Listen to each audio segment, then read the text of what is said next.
இத்தனை நாளும் என்னை மிக பாராமல் மத்தியம மந்திரியே மறந்திருந்ததின் காரணம் என்ன?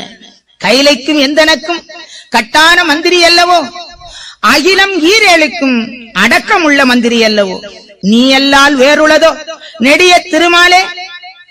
இந்த விதமாக அல்லவோ யகாபர விதத்தோடு நின்று உன்னை இந்த உலகத்திலே பெற்றெடுக்க எத்தனை தவம் செய்தேன் தெரியுமா? அப்படி தவத்தால் விளைந்த பொருள் அல்லவா நீ? என்னை இப்படி மறந்து தவிக்க விடலாமா?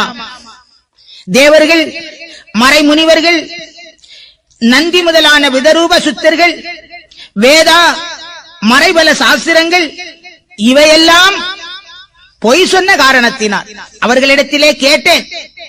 நாராயணர் எங்கென்று கேட்டதற்கு அவர் எங்கிருக்கிறாரோ உறக்கமெஞ்ஞான ஒளி இருக்கிறார் என்று சொல்லுகிறார்கள், இறந்து கிடக்கிறார் என்று சொல்லுகிறார்கள்.